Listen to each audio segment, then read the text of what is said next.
Hi, friends. Hi, friends. We're back. It's episode 107 of the Brunch and Judge.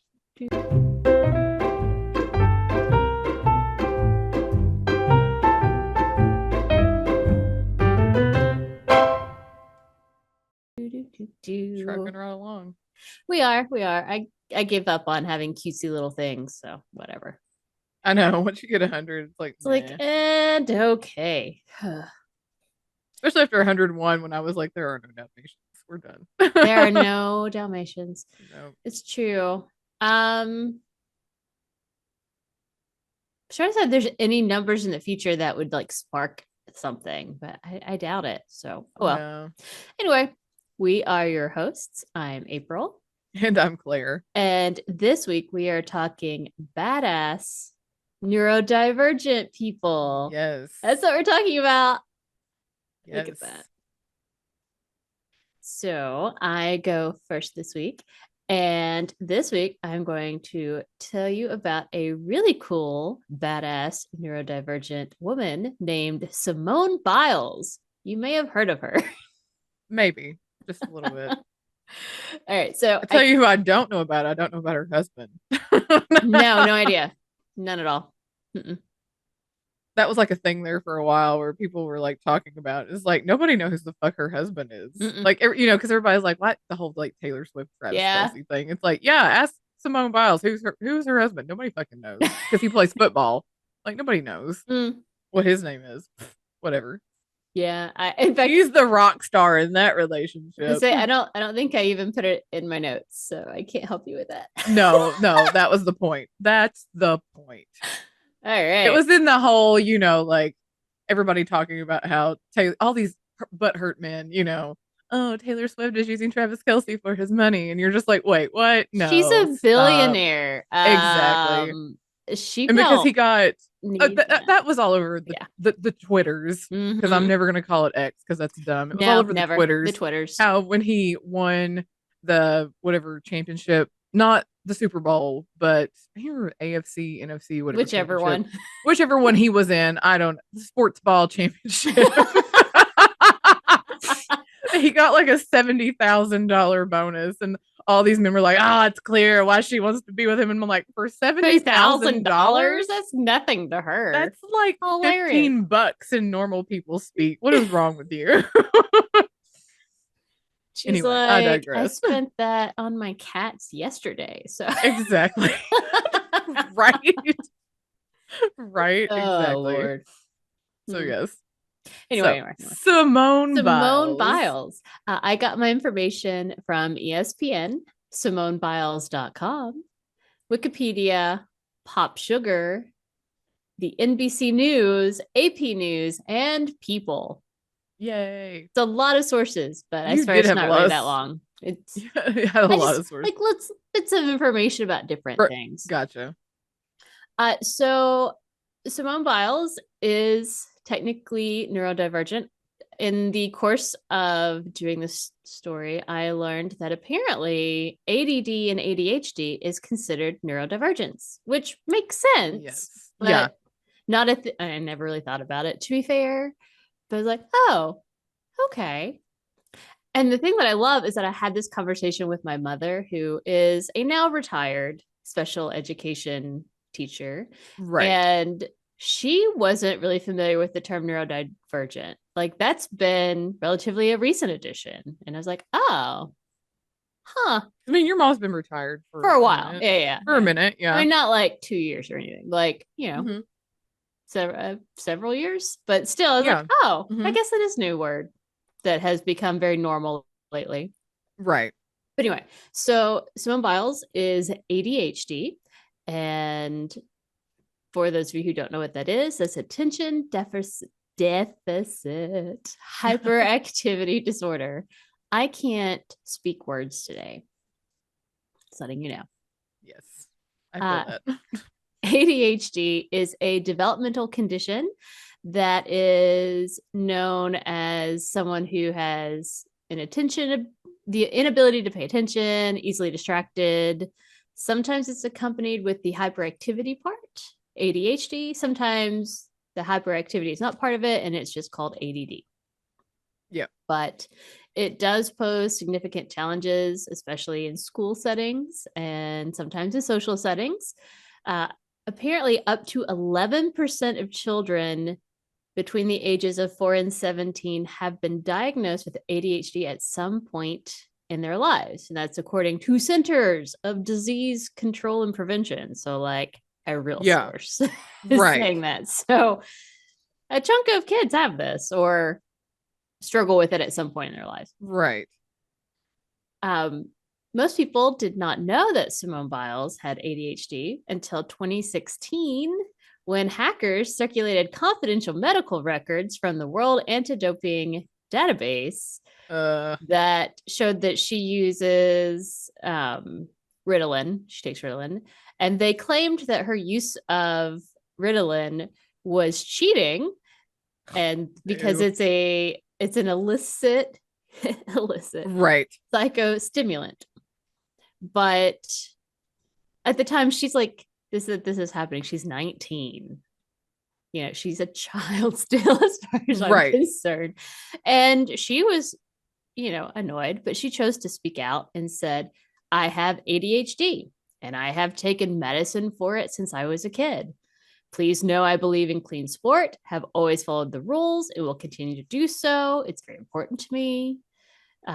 That fair play is critical to sport and is very important to me. And having ADHD and taking medicine for it is nothing to be ashamed of. And it's nothing that I'm afraid to let people know. And in fact, many athletes, including other Olympians, have been diagnosed and treated for ADHD, including Michael Phelps. Right. Cami Granado and Michelle Carter. So, like, it's not uncommon. It's not illegal.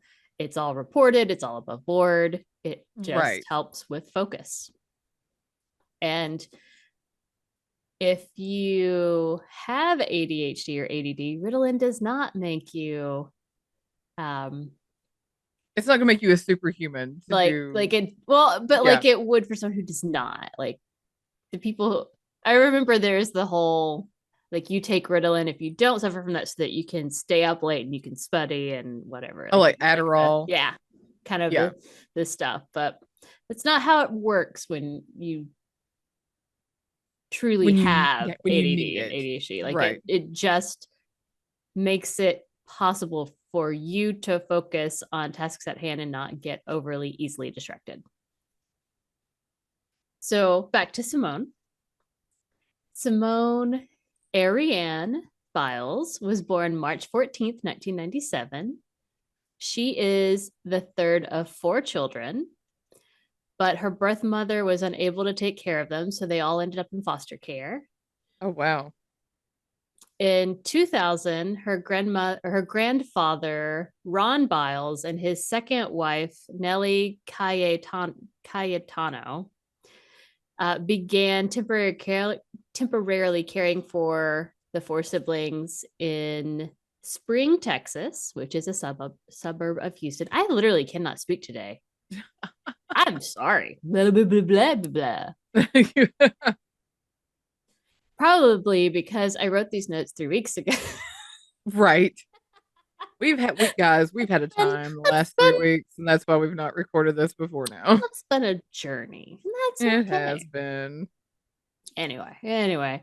But in 2003, they formally adopted Simone and her younger sister, Adria. And the 2 older siblings were adopted by Ron's sister. So thankfully, they had other family members able to step up and, you know, help care for these kids and adopt them and give them stability. It was in 2003 when Simone was 6 years old on a daycare field trip that she tried gymnastics for the first time. Wow. Did you say 3? 6. 6. Okay. 2003. Daycare 2003. That's 6.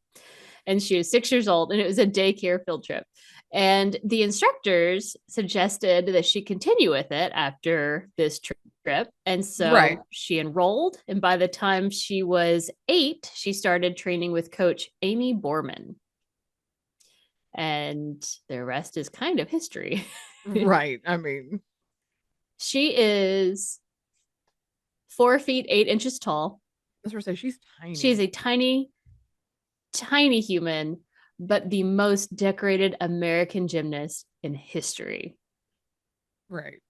So, in case you didn't know, Simone has 25 medals from World Championships, 19 of them gold, 7 medals from Olympics, 4 of them gold. She's the first American woman to win 7 national all-around titles. She's the first female gymnast to earn 3 consecutive world all-around titles. 3-time recipient of the Laureus World Sports Award for Sportswoman of the Year. She's on Time's 100 most influential people list, Forbes 30 under 30, Ebony's Power 100 people. She's on People's Women Changing the World list, USA Today's 100 Women of the Century. She is a 2-time Associated Press Female Athlete of the Year winner. Like, I mean, they call her the GOAT for a reason. Like, I mean, she authentically is one of the most impressive athletes that I think we will ever see. Fuck you, Tom Brady. Indeed. And you know what? She's not out there trying to sell some kind of bullshit living document cookbook either. No, she is not.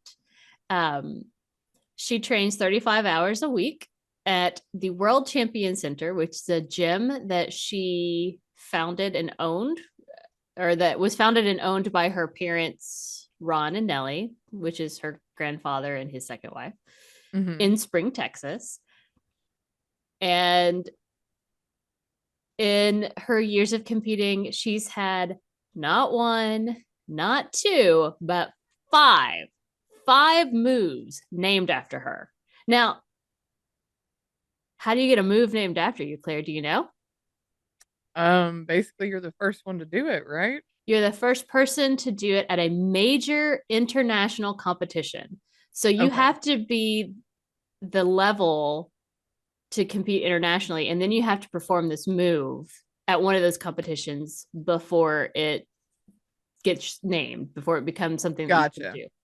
Okay. So only a small handful of people get this opportunity, and it's really rare to have more than 1 or maybe 2. And she has 5. Oh my gosh. She has 1 on the balance beam, which is a double twisting, double backflip. Like, what does that even mean? I don't know, because I'm like, the beam that's like this wide. Like, it's as wide. I know it's as wide as a videotape. Yeah, a VHS tape. I remember seeing that one time. Because I love watching gymnastics. I can never get my fat ass to do any of those things, but I love watching it. There are things that I love. I love watching gymnastics. I love watching figure skating. Those are some things I love watching when the Olympics are around. When it's that time, when it's those times of the year, I love watching. There's some things I love to watch. And I remember there was one time they were talking about the balance beam specifically. And they showed it, and they were like, it's as wide as a VHS tape. And I know a lot of kids today are like, what the hell is a VHS tape? I was gonna say, what a completely useless frame of reference for anyone. I know now much younger than us, but I'm like, right. I mean, like, I don't know. But as as like an 8-year-old, it's as wide as a VHS tape. And I'm thinking, man, it's up to like line, like the cassette tape up and tape on the floor. Oh my god. Just be like, that's how wide that balance beam is. Like, no thank you. No, like I remember I did do gymnastics as a kid, and I remember we were just in like a normal gym, like we rolled out mats, but for like warm-ups and exercise, like the painted lines on the gym floor, we would have to do cartwheels and stay on the line. I mean, obviously, if you fell off the line, there's no way you get hurt. It's a flat floor. But like, it's like I could do that, but like I can't do that feet up in the air. yeah. Right. It's like no. And like they're not doing cartwheels. They're doing double twisting, double backflips. Backflips. Like, what the fuck is that? Okay, so 1 on balance beam. She's had 2 moves named after her that are floor exercise routines. One is a double back layout with a half twist. And the other is called a triple double, which is 2 flips and 3 twists in a tuck position. Okay. She's had 2 named after her on the vault. One is a round off on the springboard that you know, whatever. Uh-huh. A round off connected to a half turn onto the vault with 2 full twists. So like to get onto the go flip flip. I can't And then her most recent one that was in the news very recently is a Yurchenko double pike vault, which is, you ready? Mm-hmm. None of this means anything to anybody, but I'm going to tell you anyway, because like the words all put together make you go, can a body do that? Do that? Right. You're like, physics? Is that even You're like, physics? Right. Okay. So it is a round off onto the springboard, followed by a back handspring onto the vault, the thing that you push off of, mm-hmm. and 2 back flips with straight legs. Okay, I know this move. I've seen this one. I know which one you're talking about. Yes, typically, I know what this is. Only performed by men, and very few of them at that. Like it's really hard, and it is the most difficult vault that in all of women's scoring code now, because she just did it. And so now it's sort of just, and it's like they're not like, they're called like Biles 1, Biles 2, like that's the move. Yeah. So like that's the Biles 2 on vault, and I'm like, okay. Like when you say words like round off back handspring, I know it's what like, that I know what means. that is, but then it's like you're in a tuck, but then you're like twisting, and then you're also flipping and you're doing it multiple times, and you're only 4 feet tall. So, but she gets air in a way no one gets air. I'm telling you, right? Like that girl basically flies. It's amazing. I mean, facts. So those things, of course, obviously make her badass. Like, obviously, I'm here for that. But another thing makes her badass, and that is how she dealt with the Larry Nassar sexual abuse scandal, because he's a piece of shit. Oh yes, he's a cookie day guy. So here's like the true crime aspect of all this, because he's garbage.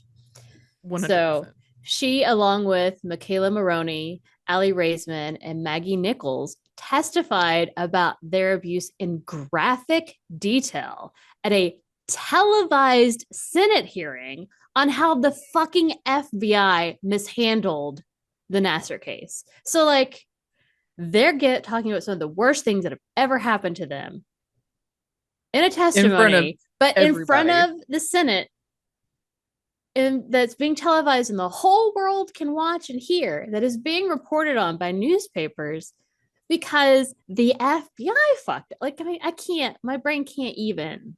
It's so much. The Justice Department released a report saying that even though this is why they were reporting or against the FBI, this is why the hearing was happening, is that even though gymnasts first reported sexual assault allegations to the FBI in 2015, nothing happened, and Larry Nassar, a piece of shit garbage, was allowed to continue to treat gymnasts through September of 2016. That whole thing just infuriated me, because I watched so 2 or 3 documentaries, like one on Netflix, one on, maybe one on Hulu. I know there was one on Max about that, and it's just like, what were you all doing? The coaches at these colleges were completely negligent. Yes, at best, absolutely at best, negligent at best. Compliant and feeding into this guy's like sick fantasy at worst. I mean, it was just like, ooh, so gross, beyond disgusting. And it was just maddening listening and watching some of these things, and some of these girls were being, taken out and punished as far as like, oh, you're not going to get to compete because you're wanting to tattle. Oh my, it was awful. So gross. So gross. Shame on these people. There's a special place in hell for you. All you people, I don't even know your names, but cookie day for all of you. All of you. Yes. All of you are on that cookie day list. Absolutely. So in her opening statement in this hearing, Simone said that she believed this abuse happened because organizations created by Congress to protect her as an athlete, talking USA Gymnastics, the United States Olympic and Paralympic committees, all failed to do their jobs. And they did, buddy. Oh, 100%. And she said, I don't want another young gymnast or Olympic athlete or any individual to experience the horror that I and hundreds of others have endured before, during, and continuing to this day in the wake of the Larry Nassar abuse. Right. We suffered and continue to suffer because no one at the FBI, USAG, or the USOPC did what was necessary to protect us. We have been failed and we deserve answers.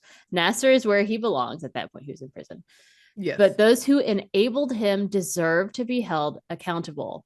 If they are not, I am convinced that this will continue to happen to others across Olympic sports. And like you said, it was horrible. Michaela Maroney testified to some very specific things that happened to her that is horrific in a way that I can't even fathom. Yeah. You're just like, yeah. So trigger warnings abound because I'm going to read some of Michaela's statements as well, just to get the picture of how terrible this was. So skip ahead if you don't want to hear this, because I understand. Just skip. So she said the first thing Larry Nassar ever said to me was to change into shorts with no underwear because that would make it easier for him to work on me. And within minutes, he had his fingers in my vagina. That's so disgusting. There's no need for that. No. The FBI then asked, did he insert his fingers into your rectum? And I said, no, he never did. They asked if he used gloves. I said, no, he never did. They asked if this treatment ever helped me. I said, no, it never did. This treatment was 100% abuse and never gave me any relief. Can you imagine the FBI asking those questions? It's gross. Ew, that is so gross. She said, dude, it's not, I would have said it's not treatment. No, there's no reason. There's no treatment, anything remotely related to that. Apparently on a trip to Tokyo, Nassar gave Michaela a sleeping pill for the plane ride so that he could, quote, work on me later that night. That evening, she said she was naked, completely alone, and he was on top of her, molesting her for hours. And she told the FBI, which is who they're having this Senate hearing about. She told the FBI that she thought she was going to die that night because there's no way that he would let her go, but he did. And she was like, the FBI not only minimized her allegations, but they silenced her and then they falsified the report that she made against him. Oh God. Oh my gosh. So that is the horrific things that he was doing to hundreds of girls. I can't even process that, how many fucking other adults enabled him to do this, knew shit was going on. And and a lot of people don't realize that at the time, people in the Olympics, they're children. Yeah. A lot of these girls who are going to the Olympics, they're pre-teens and early tweens and teens, and they have no idea what the fuck is happening. They think they're supposed to trust and be in a safe situation, and then when someone does say something like you said, they're getting, consequences from trying to stand up and say anything, which is right. One of the reasons why I'm like Simone, Michaela, Allie, Maggie, they all really did something amazing and badass to stand up because they had some clout with their name in order to help ensure that, this is done and we're not doing this anymore. So Indianapolis-based USA Gymnastics told local FBI agents in 2015 that 3 gymnasts said they were assaulted by Nassar, a team doctor, but the FBI did not open a formal investigation. They did not inform federal or state authorities in Michigan. And he wasn't arrested until the fall of 2016 during an investigation by police at Michigan State University, who had no idea that anything had ever been reported or any allegations had been made. He was thankfully found guilty and sentenced to 175 years in prison because he's a piece of garbage. Yes. But apparently more than 150 people accused Nassar of abuse. And that's how many didn't. Right. That's just how many did. It's how many felt like they could. Simone said, a lot of us didn't go to school. These are professional athletes really that are training to do the impossible. Like they're spending their days training. So they're homeschooled. They don't have, she said, it's not like we have a lot of people to talk about it with. She said that she remembered asking one of her friends, telling her about the situation and saying, hey, have I been sexually assaulted? Because she was like, am I just being like overly dramatic? And her friend was like, no, absolutely, you have been. Like she had to have someone tell her to be like, yes, this is. Oh my gosh.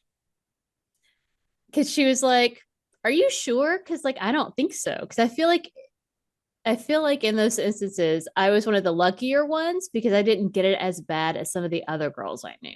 And I'm like, oh God, that's awful. But like once she really accepted what had been happening to her, like it really kind of threw her over the edge. She really struggled with depression. She didn't want to leave her room. She didn't go anywhere. She just kind of shut everybody out. I mean, because she's a kid. She's a kid. And she said, I remember being on the phone with my agent and telling my mom and my agent that I slept all the time because sleeping was better than offing myself. It was my way to escape reality. Sleeping was like the closest thing to death for me at that point. So I just slept all the time. Gosh, I can't imagine. And again, this is one of the most decorated athletes, one of the most amazing athletes of our time. And with all sorts of amazing power and willpower and control and intelligence and ability. And, this can destroy your life no matter how great and everything else your life is. Okay. So, but she is, again, badass and amazing. She shares her story to help other women and girls who may be in danger of being abused. And she was like, with gymnastics, when you get injured, your heal time is usually like 4 to 6 weeks. But when something traumatic like this happens, there's not a 4 to 6 weeks heal time. It's like there's no time limit or healing time for it. You just have to take it day by day. And so for many reasons, Simone Biles is badass.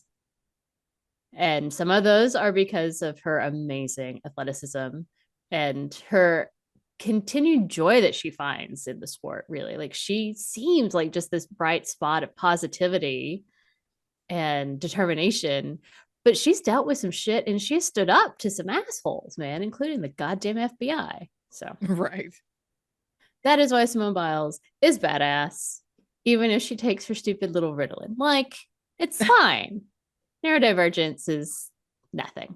Everyone is amazing, but she is particularly amazing. Yes, I concur.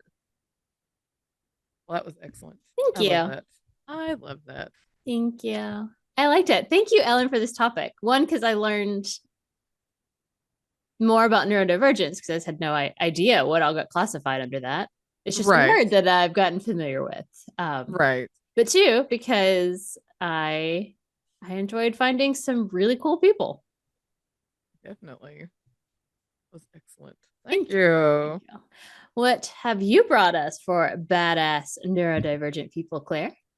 I'm going to be talking about Alan Turing. Yay! My sources are Wikipedia, Britannica, Medium.com, and geeksforgeeks.org. So, Geeks for Geeks. Yeah. Alan Matheson Turing was born June 23rd, 1912. And some people believe that he suffered from Asperger's, which falls under the autism tree. Um, Asperger syndrome generally involves difficulty with social interactions, restricted interests, like you hyper focus on one or like just a handful of things. You cling to routines. You know, you like things to be the same thing every time. That you do have remarkable focus on things. You can focus. So it's basically the opposite of ADHD. You can focus for very long periods of time, very persistent with things. You have like an aptitude for recognizing patterns. You can have an attention to detail. You can also have like hypersensitivities to light, sounds, tastes, textures, that kind of thing. You have difficulty picking up on social cues, body language, facial expressions, that kind of thing.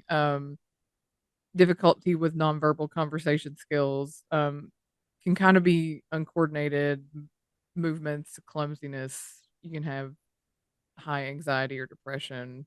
I mean, a lot of people have these things and they're not Asperger's. So, I mean, there's a whole lot of things. You know how it is with autism. It's all about like being on the spectrum. But a lot of people thought that Alan Turing might have suffered from this. Some people don't. Right. But I think more people did than didn't, because he did seem more, I guess, Asperger's. He did have the hyperfixation on certain topics, struggling with social cues. What else was there? I can't remember. Like I said, it's been 3 weeks since I've written this. But anyway, he was born in London, England, to Julius and Ethel Turing. Very early on, he showed he had like genius level mind compared to others his age, especially in science and math. Those were his two things that he hyperfixated on. However, his teachers were not impressed because of his lack of interest in other subjects considered the classics. Like, he did not care. He only wanted to study math and science. That was it. He was educated at which I'm like, those are not my. A lot of this was like reading. Some of this was like way over my head, and I'm like, oh my god, this is gonna make my brain melt. Reading some of this stuff, like I'm like, oh my god, this means nothing to me. I can't even. So this is gonna be super dumbed down because I'm not a math person and I don't know computer science at all. Same. But he didn't have many friends, and that's also like Asperger's. They just struggle to like make those kind of relationships. He did have one friend whose name was Christopher Morcom, and people say that Christopher might have been like his first love, because you will find out later that Turing was homosexual, which back then was considered a crime. Totally a no-no. Yeah, not allowed. Yeah, like you could be jailed for it. So, but Christopher wound up passing away 18 years old because of tuberculosis, and that kind of did a number on Turing, because that really was like his best friend. And but he studied at a prestigious private school, and he went to Cambridge to study mathematics in 1931. And after graduation in 1934, he was selected to do a fellowship at King's College due to his research in probability theory. You start throwing words like that out there, and I'm like, I don't know. I don't know what any of this means. And then later he came to America, and he went to Princeton for his PhD in mathematical logic, 1938. So during this time, he wrote a paper about, don't at me on this pronunciation, because I was like, oh my God, the Inschungsdung problem. It sounded very German. And he worked with mathematical. I can't even read my own handwriting on this. You're struggling with words. I'm gonna say I meant to write mathematical logician Alonzo Church. I think that's what I didn't write out logician. Alonzo Church. Logician? Surely. Logician. That was it. I think I left out some letters there. I was in a hurry when I wrote this. No. Logician. That's probably what I meant to write. Alonzo Church. On the Church Turing thesis. Everything humanly computable can also be done by the universal Turing machine. Computable, not computable, computable. Turing machines used to study algorithms and determine what problems can and can't be solved by computers. So basically, Turing machines were like the earliest forms of computers. And they were important to studying limits of computation and understanding the foundations of computer science. So basically, Alan Turing is like the father of computer science. Yes. And that is why he's kind of badass. Yes. Because and also, I guess because of him, I have a job. So thank you. Yes. And as we'll later get to it, he is also kind of the founding father of AI. Which is now what we were dealing with. It sure is. Yep. In 1938, he returned to England from the US and he joined the Government Code and Cipher School. And in 1939, he went to a place called Bletchley Park, and it was an estate. Bletchley. I know. That was the principal center for the Allied code breaking during World War II. And if you've seen Imitation Game, that's where this part is about. So Turing and others at Bletchley Park, they designed a machine called the bomb, BOMBE.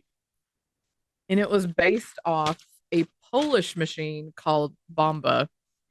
And the Bomba became outdated and useless because it depended on a German operating procedure, and those procedures changed in 1940, and I guess they just didn't update it. And so their machine, the bomb, was an electromechanical code breaking machine used to decipher code messages encrypted by the Enigma machine from Germany. So that's how the Germans were coding their messages and sending messages out to all their people, all their, like, hey, we're doing this today. It was in code.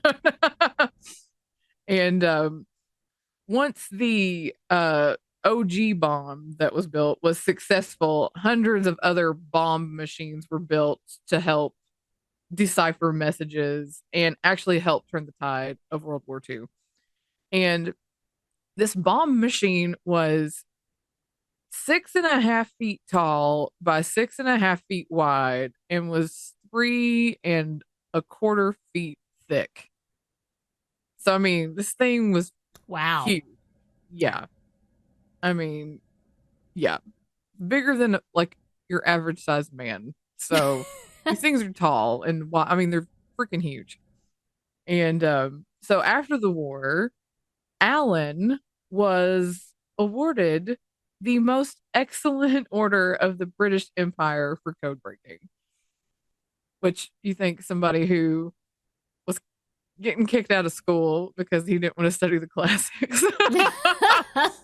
Like, you're not a traditional student. We don't like you because you don't want to study this stuff. You just want to study science and math. And it's like, but also thank you for helping us win World War II. Right. So, and I feel like this kind of stuff they don't talk about. No. Especially in American history anyway. Like, I feel like the only thing they tell you in American history is, oh, the U.S. entered the war, and then we won. We dropped.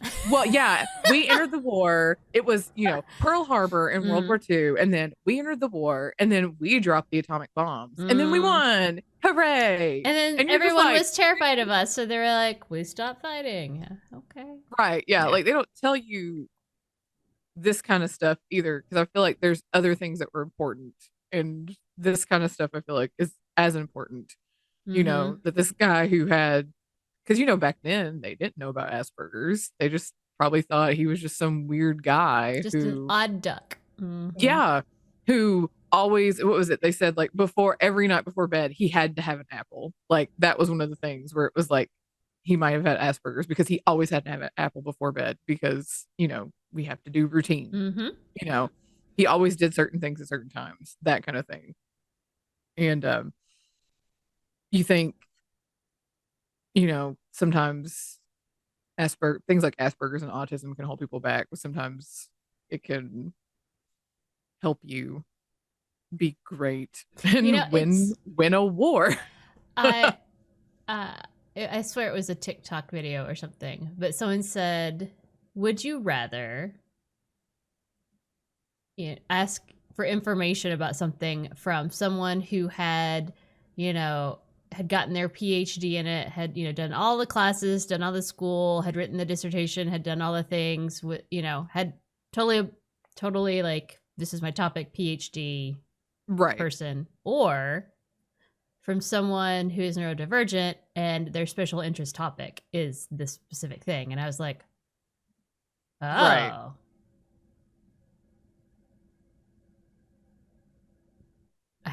I think I might actually choose neurodivergent person because but he's both.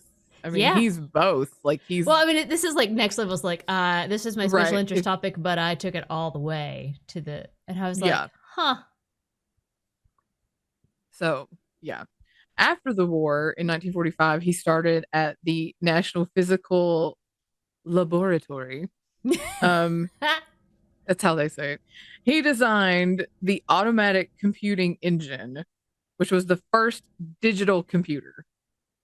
And colleagues thought his design, and this is where you're just kind of like, oh, this is bullshit, thought his design was too complicated to attempt. And they built a smaller machine, a pilot model ACE in 1950. Yeah, the pilot model ACE in 1950. And it said that if the original had been built, it would have been the fastest and held way more memory than any other of the early computers. So like if they had just tried to do what he wanted instead of like dumbing it down for themselves, then they could have had like the fastest computer ever at that point in time. And he was the founding father of AI, and he proposed what is now known, we call the Turing test, which is the criteria for whether a computer is thinking, which is where we're at now with Chat GPT and those kind of things where you enter stuff in and it spits stuff back out and you're like, is it really? Like, are we? I love it. I will.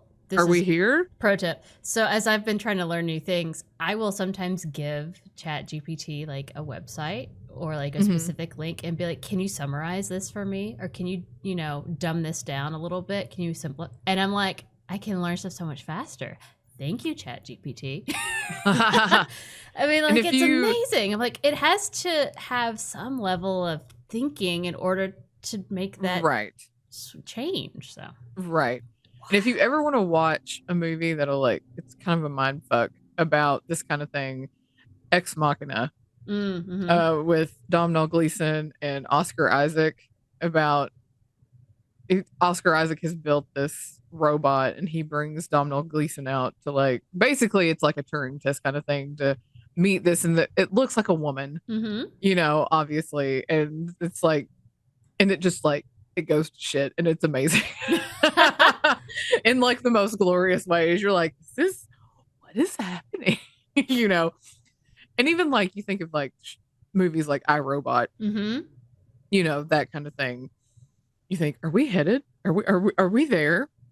Are we here? Is that where we're at? Are we in iRobot territory? Is that where we're at? Because that's where I need you to know that in 20 years, when I'm 60, and still look amazing because of all the preservatives. Right, because of right.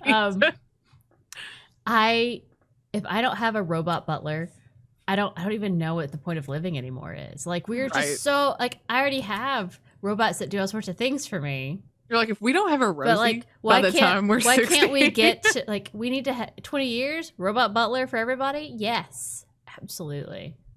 You're like, if we're not the Jetsons by then, like, come on. I mean, what are we doing? What are we even wasting our time on, guys? I know, right?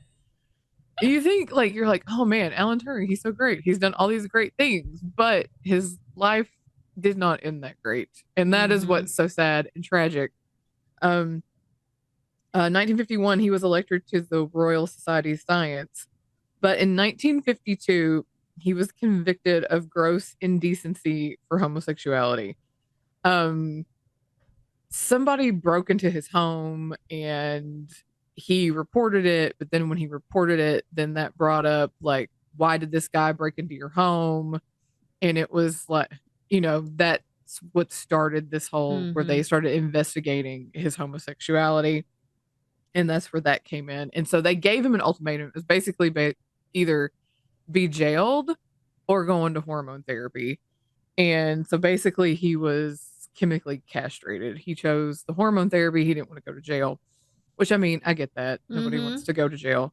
But because of his criminal record, no, he couldn't hold any government jobs ever again. So he couldn't go back to working, doing the computer stuff for the government. Insane when you think at the same time in the United States, we had Nazis just working for us doing stuff.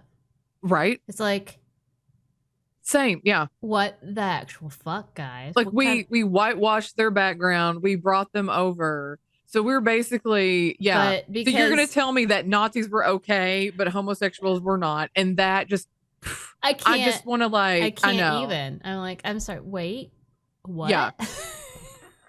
Oh my God. Okay. Yeah. Because I mean, this is science. How is that science any better than this science? Is it, I can't. So yeah, I'm right there with you. You can be a mass murderer, genocidal murderer, but you like people of the same gender. So no, you can't be part of anything ever again. What the hell? Right. Ugh. Right. It's really fucked up. It really is. So in 1951 to 53, that's when he started working on the beginnings of what we now know as AI. That's when it started. So that's when he began his work on that. And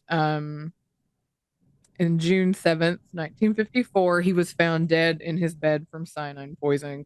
I think initially they thought it was suicide, which is what I'd always heard.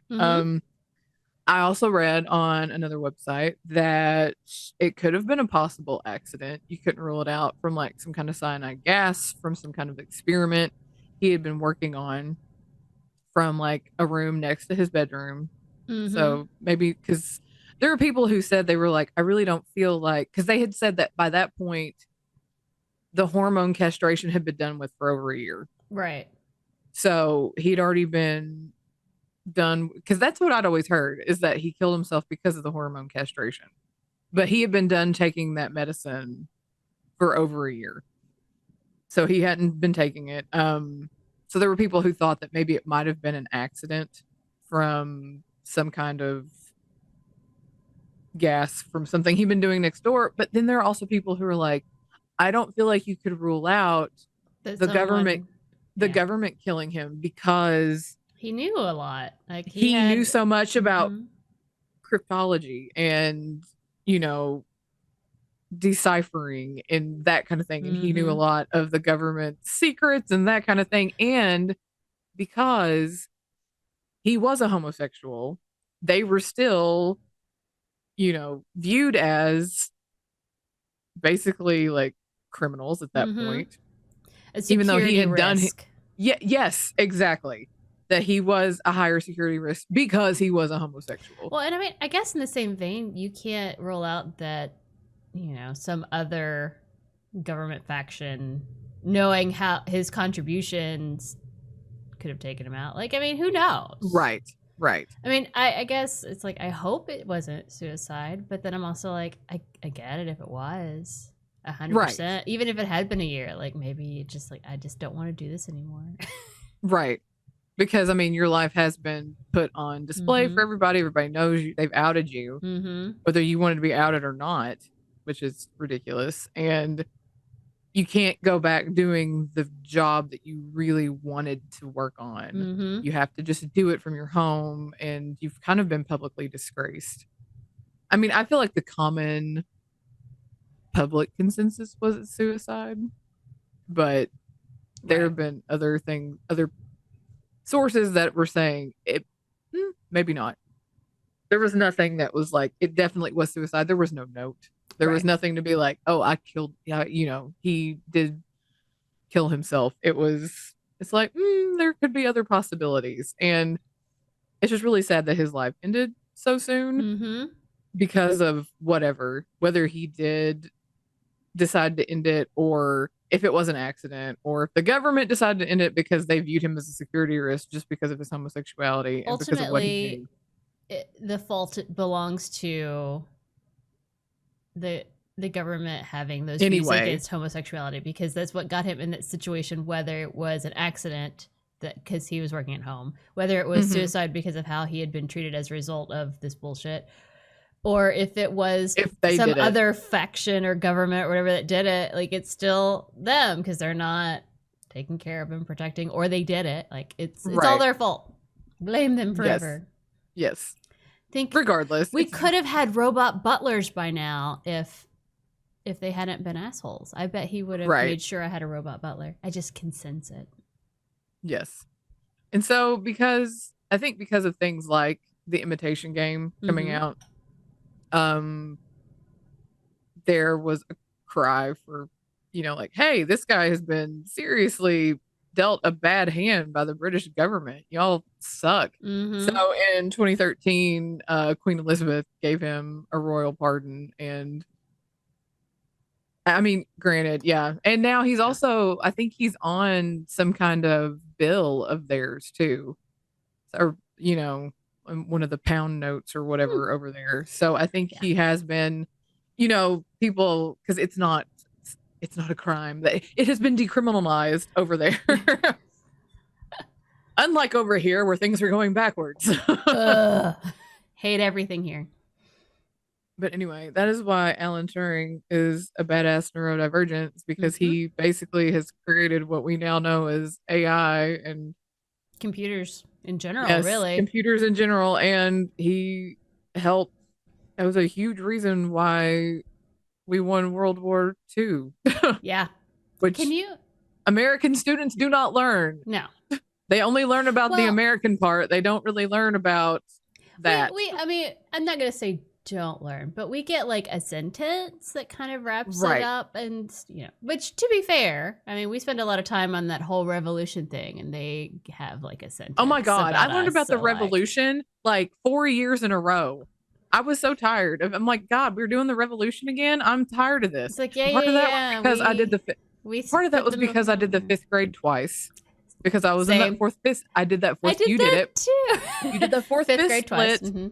Yeah, I did the 4th, 5th split, where I think that was at the 4th grade. You're supposed to learn Kentucky history about Daniel Boone and all that, and I got none of that. I know no Kentucky history. I only got Kentucky history because I was gifted and talented, and they focused on that year for whatever reason. I guess because it was 4th grade, but I was also in 5th grade twice, so I get it.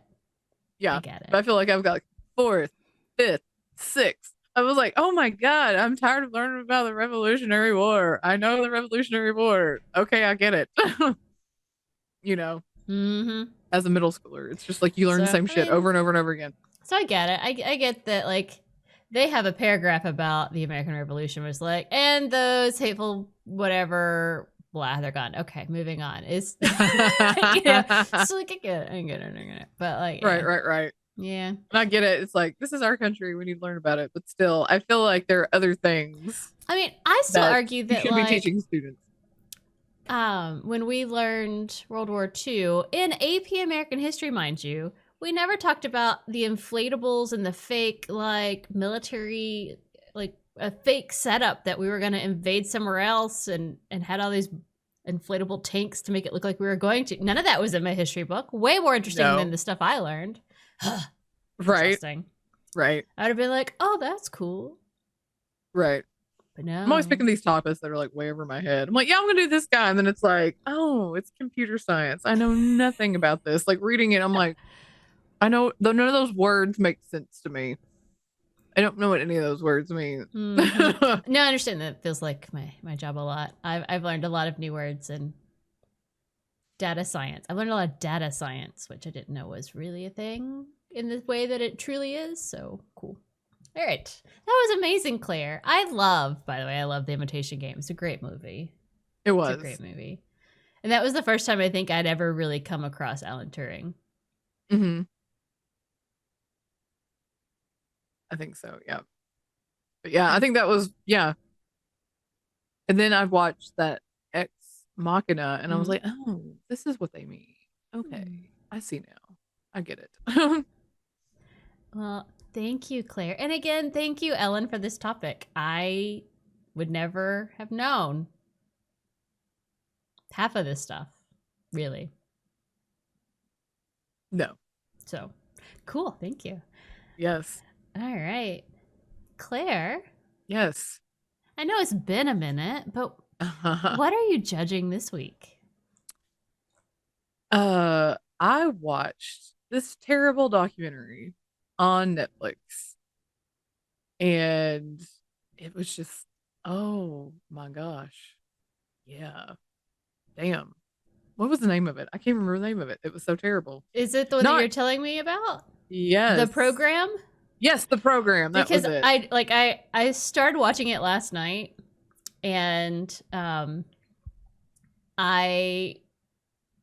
watched like the first 5 minutes of it already, like just to start it. And then I sat down and started watching it, and I'm going, well, this got dark fast. I'd turn it off and turn on something else. I was like, I wasn't ready for this level of darkness at that time. I needed, like, I told you it was bad. Well, like, I know, but like it went from like bad to like, oh, they used to like hit my head up against this, thing, and they would make me sit on the edge of the thing, and I could only have like, and they start crying as they're remembering this abuse and torture. I'm like, this is not what I'm ready for right now. So I had to turn it off. I'll have to watch it later. The premise of this documentary, the person who was making the documentary went to this, I don't know what you call it, a teen reform school, if you can even call it a school. They're not really schools. Hell? I mean, yeah. I've literally watched maybe 30 minutes, okay? Like, I've hardly gotten started, okay? It's only 3 episodes, okay? Like, so it's not a long watch. I can't even say this. Hour long. It may have only been like 20 minutes. Like, because it went from like, to very quickly. Yeah. And I was like, holy freaking. And then they're showing like video, and I'm going, no, nope, I'm out. Gotta pause. Not ready for this. But, the woman who is doing the documentary, prison torture, went there. Yeah, she was sent there by her dad. The premise is like she's basically just going back. The buildings are still there. Basically, when it got shut down, they just vacated. So they're still. They left all the files and everything. Yeah, all the files are still there. All these DVDs of security footage are still there. Like, obviously there's less spray paint on the walls and stuff. And so they're walking through a lot of these rooms, and they're like, oh, this is where this happened. And this is where this happened, that kind of stuff. But this particular woman her mother died when she was like a little kid, I think. Oh God, I can't remember how old she said she was, like 3 or 4, maybe. Anyway, she was little. And then her dad remarried, and she said that she just rebelled like normal teenagers do. And then her dad sent her to like a boarding school, and I think it was like some kind of Christian boarding school. Anyway, she got kicked out because she brought a Mike's Hard Lemonade into her dorm room or something like that. Like that, I mean, and they have no tolerance policy. So then they called her dad to come get her. Well, then she said, next thing she knows, these two giant men are in the office and they're like, you're coming with us. And they had like handcuffs and they just put her in a car and just drive her to the middle of nowhere. And she's like, where the hell am I? And she said they take her inside and then she puts her stuff down. She's going to go back out to get her stuff. And then they're like, no, you can't go outside anymore. And she's like, what? But I'm going to go get my stuff. And they're like, no, you can't go outside anymore. And then it was just her dad had sent her there because it was like one of those, it was supposed to be one of those tough love places where you send your kids, not even like a military school, but a place where you send your kid where they're supposed to help. It's like supposed to be very structured in order to, to help kids theoretically make better choices, because it's like, well, it's structured. I mean, like, I get the theory behind what it was supposed to be. That's not what it was. And then that was not what it was. And so basically they go to this school and it's not even a school. Like, they're not even really learning because it was not accredited. You find that out. And then you find out that these kids who actually did like graduate from this school, like later on in the series, like in like the third episode, they try to go to college. They can't go to college because their diploma is worthless. And so the whole thing is about the money involved with this. Like, these parents are paying like thousands and thousands of dollars a month, and who gets the money and where the money is going eventually. But the first couple of episodes are like the abuse that takes place and how poorly these kids are treated and how they put out these brochures that make it seem like, these promotional videos that make it seem like this is a good place to go. And it was just, I'm sitting here watching it and like, the longer I go in this life, I've told several people this, the longer I go in this life, I realize that I have won the parental lottery. You and I've talked about this. I've talked about this with my coworker, Natalie, like longer, I talk to my friends, like they talk about how shitty their parents are. And I'm just like, I'm over here and I'm like, I can't join in this conversation. I can't talk about how toxic my parents are because my parents aren't toxic. I mean, really, honestly, like I've been blessed in that area. And, to think of like sending your child away to like, you're so desperate to like, and you look back and you're thinking, was that girl really so bad that you had to send her away to this place? And then, eventually he did come get her. And then she wound up cutting him off from contact because it was like, he didn't want to believe everything that she said. So she said, I was gone for 15 months. I'm not talking to him for 15 months. Because she wrote them letters and, and they were only allowed to say so much in the letters because they screened the letters before they sent them out. Yeah. But it was like, she was like, do you all even love me anymore in these letters? It was just, and it's just so heartbreaking to watch. And some of these kids, their parents just left them there for years and years and years. And how these adults who were not teachers, they were not educated to be teachers, that was their whole purpose in life, was just try to break these children, these 13 to 17-year-olds, just break them, and the abuse. And some of the abuse was caught on camera. Yes. Especially because she said on the boys' side, they had cameras set up, not really a whole lot on the girls' side. But you're just watching these grown-ass men sit on these boys and like this is not how you take down children who are being unruly. And they aren't. That's the thing. It's like, at least not the ones that I saw, because 20 minutes. But it's like, they weren't doing the exercise. They weren't committed to doing the exercise. So they get knocked down to the floor. Yeah. Like, they're just kind of half-assing it. And not even like, or they looked out a fucking window. They're not allowed to look out windows. Like, it was insane shit. It's like, they're just doing a thing and then they're down with a grown-ass huge person sitting on top of them and strangling them. Yeah. I saw one where they literally, where I stopped was where they picked the kid up by the throat and carried him out. And I was like, I'm stopping now. I do not want this in my mind right now. Ugh. Right. And so part of it was they went back and they started finding some of the adults that had worked there and talked to some of them, interviewed some of them. And one was pretty, I laughed hysterically because one of them is now a pastor at a church. Gross. And he was the guy who would take like the promotional photos for the brochures and stuff. And so she went and they're asking questions about that. And he was like, she was like, you knew that the school was not like that? And he was like, yeah, he admitted to that. But then at one point they talked about how they did not want the kids talking to each other at all. Like, you were not allowed to talk, like hardly at all.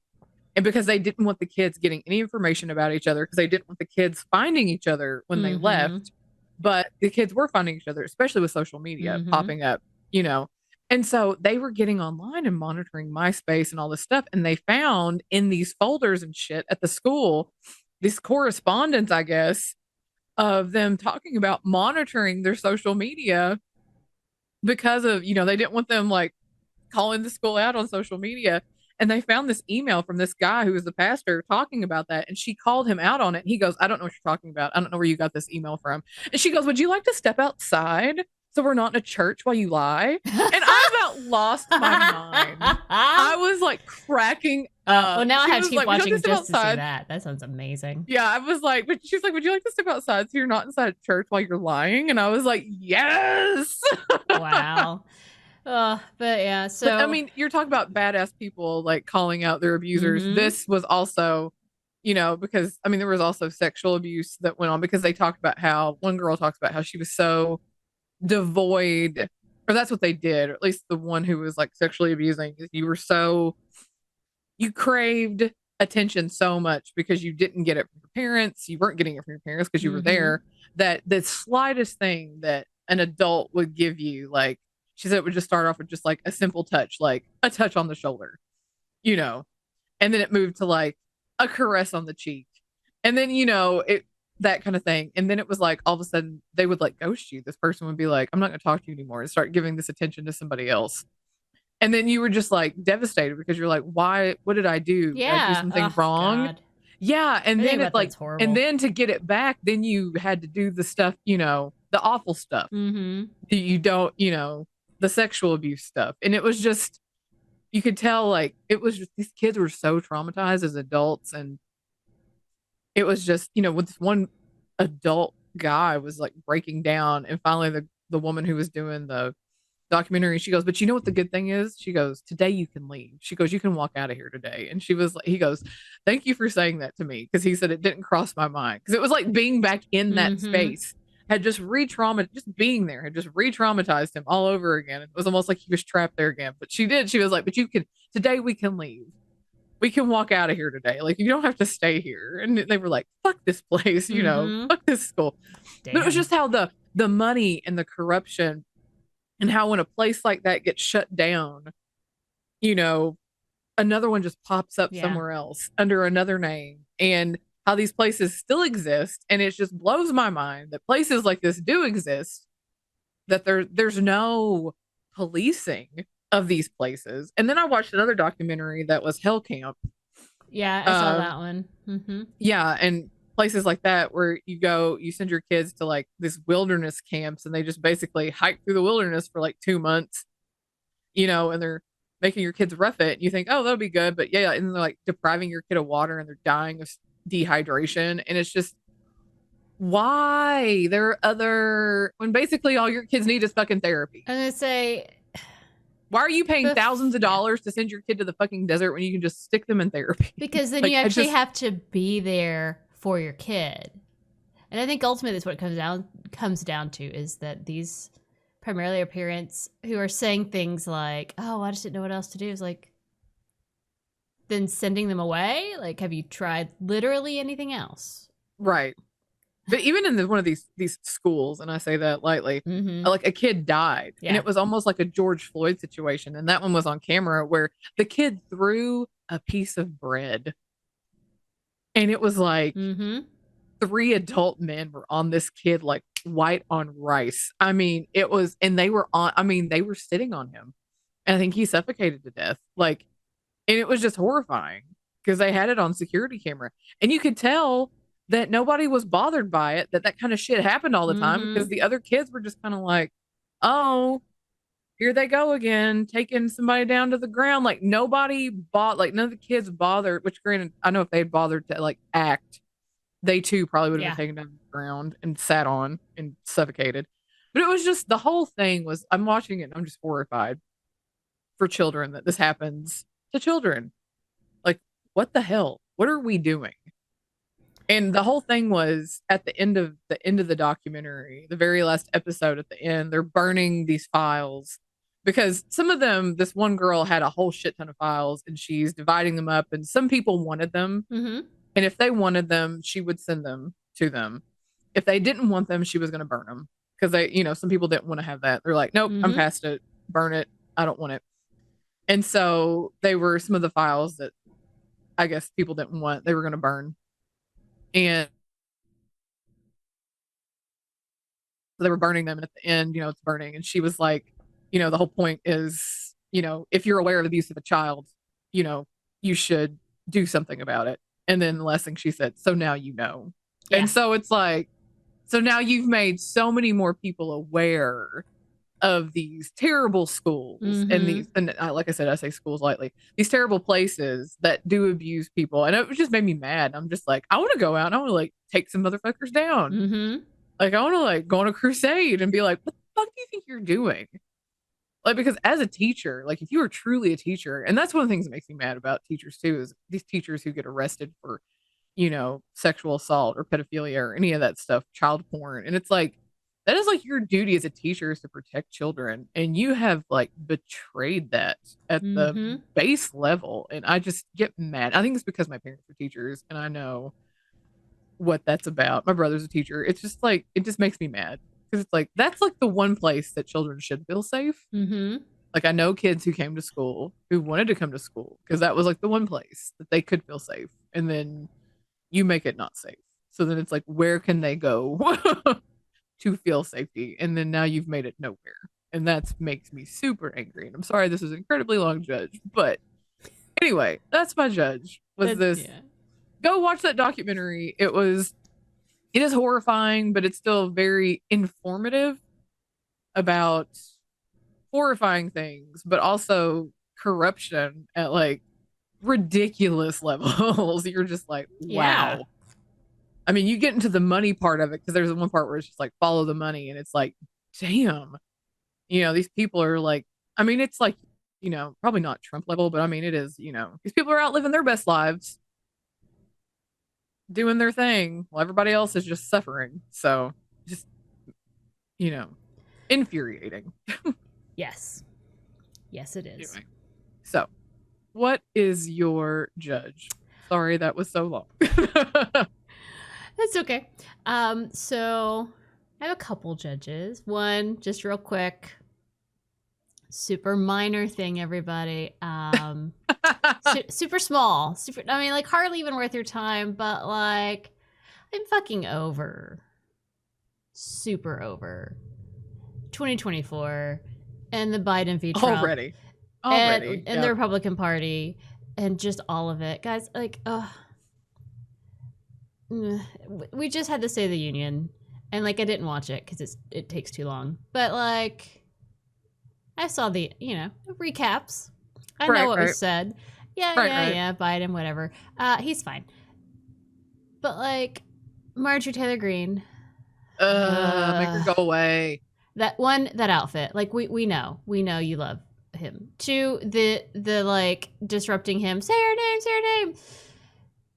To this poor person who had been murdered by, and I hate using the word illegal immigrant because you can't, as a person, you can't be legal or illegal.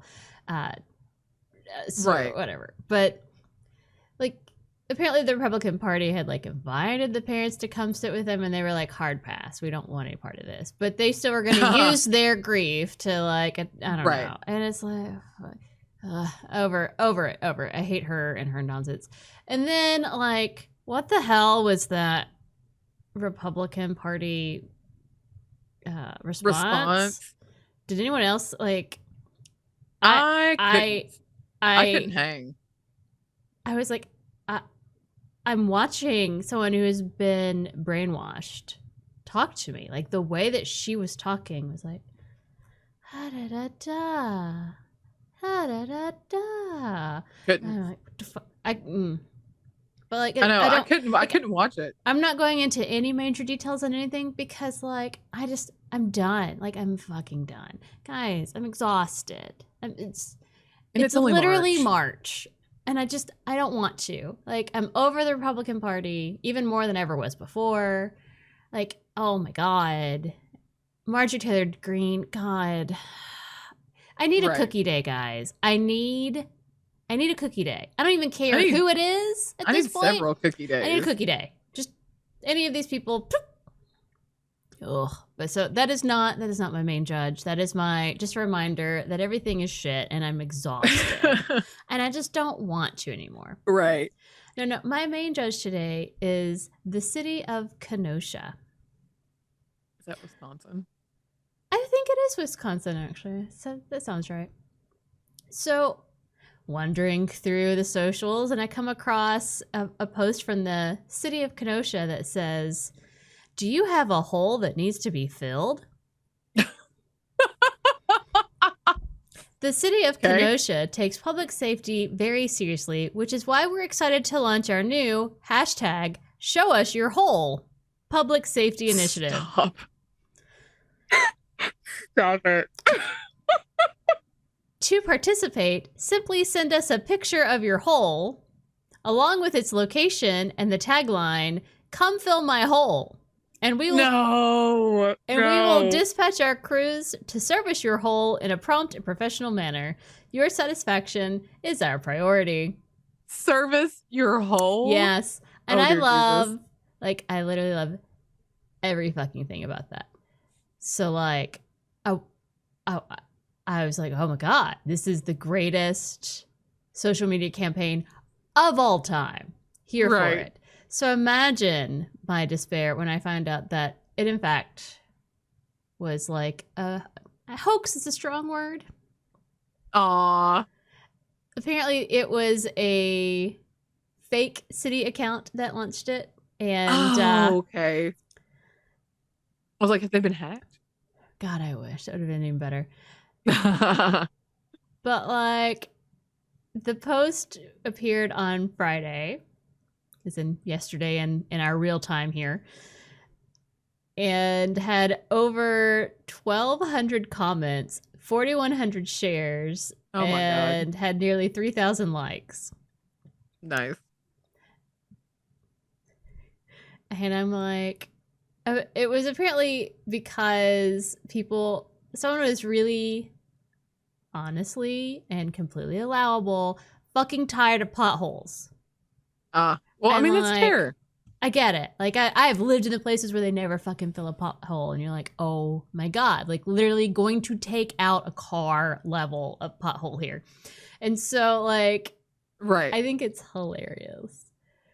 And so lots of people were like responding to the city of Kenosha and like tagging that, like the real city of Kenosha socials. And they're like, guys, it's not real. And I'm going, man. But I'm here for that level of vindictiveness to be like, hey, come fill my fucking pothole, or I'm gonna post this crazy thing on Facebook and be like,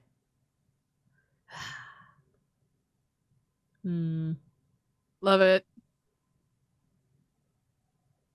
I do hate that was fake, though. I know, it's so good. It's like, just take a picture of your hole and we'll come fill it. And I'm like, oh my God. We'll come service your hole. Hashtag come fill my hole.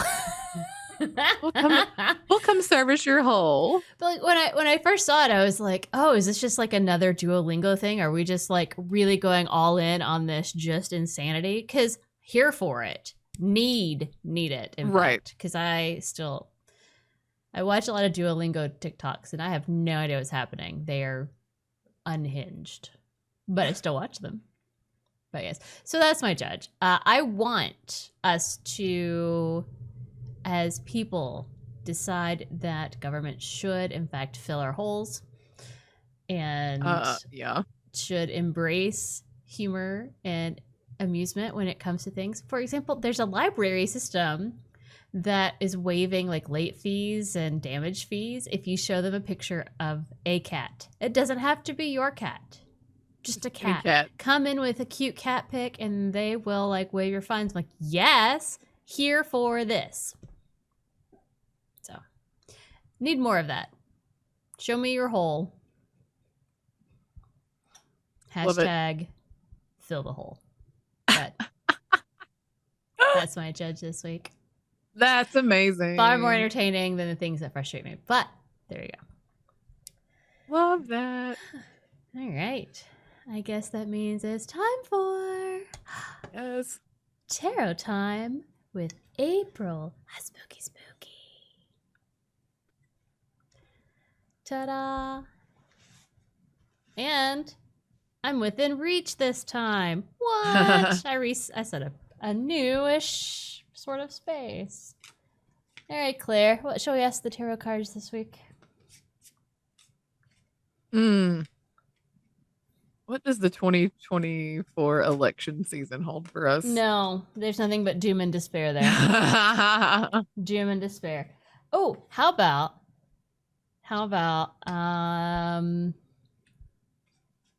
insight on who is going to be the cause of our next Cookie Day celebration? Okay. What do you think? What do you think? Yeah, I think that's better. Yeah. For those of you who don't know, Cookie Day is the day in which we are not celebrating the death of a person. That's bad. We don't do that here. No. Cookie Day is when we acknowledge that a person that has filled the world with hate or violence or stupidity can no longer add to that. That's all. That's all it is. You cannot add. It is over. When that happens, you just go have a cookie. Just be like, and we just say, and that person's hate and vitriol can no longer be added to. That is the end. Although someone else may take that mantle. But I think if it's Mitch McConnell, I'll make a whole batch of cookies. Oh, God. I cannot believe he's going to leave. He must be dying. He must be. Okay. So we have the Knight of Coins, the Tower, and the the Eight of Cups. I can't count. Okay. Who is it going to be? What insights are they going to give us into our next Cookie Day celebration? I have the Knight of Pentacles. If I can find it. There it goes. Let's see. He is shy and a bit awkward. Smart, thoughtful, and grounded, but not the most engaging person in the world. Well, that can't be on my Cookie Day list. We don't have smart, thoughtful people. Grounded, reliable, has to live honorably, keeps a stiff upper lip, and all that. Does that mean he's British? Someone British on my Cookie Day list?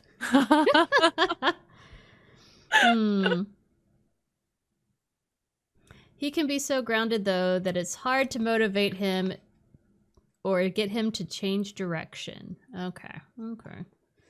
So, all right. Okay. Tower.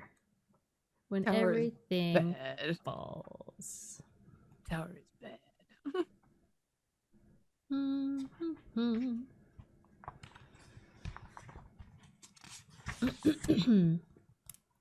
The Tower is about your life dissolving. I mean, that's, to be fair, it is a Cookie Day.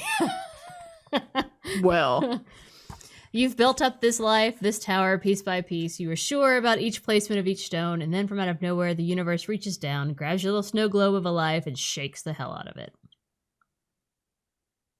Okay. So is it that maybe this is just like the evolution of Cookie Day? This is, here's my person doing my thing. I refuse to change, just going on. Can't change. No motivation to change because I don't care. Then the Tower happens and everything is gone. And then we have the Eight of Cups. The Eight of Cups. The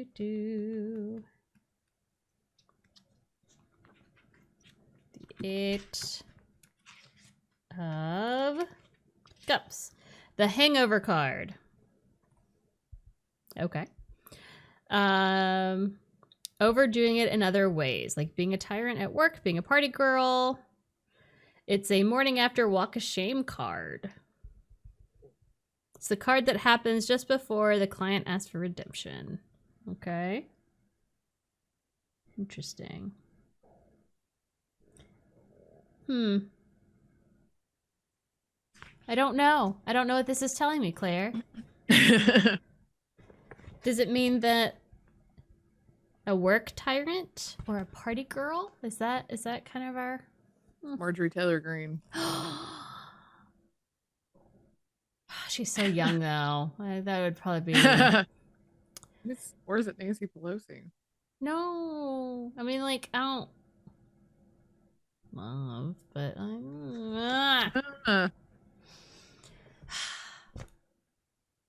Oh, what if it is Mitch? Refusing to change. Everything is dissolving and falling around him. Because it is. And so this is, the walk of shame when he sees that everything he built is crumbling because he let the idiot Trump-supporting morons into politics. He made that mistake. He could have stopped that bullshit, but he didn't want to. So it's all his fault. I hate Mitch. Fair. Anyway. There you have it. We don't know. We'll see what happens next. So, what will be our topic next week? What do you think, Claire? What's it going to be? I have no idea. Any hopes? No hope? Oh. I saw that LBGTQ one. Paranormal. That'll be nice. I'm ready for something spooky, I think. Spooky-yuki. I saw that badass LBGTQ one. Mm-hmm. I might have one that I want to do for that. Cool. All right. If we ever get it. I mean, eventually it has to happen, right? I think the wheel just keeps getting drawn to paranormal. We do have lots of things that kind of trend that way, I guess. But anyway. Right. Until next time, you can find us in all the things and at all the places at Brunch and Judge. Please follow, like, comment, subscribe. And you can send us an email to add any topics to our wheel or to tell us any stories you would like for us to, or you would like to hear from us. And you can send them to us at brunchandjudge@gmail.com. So until next time, keep on brunching. And keep on judging. Bye. Bye.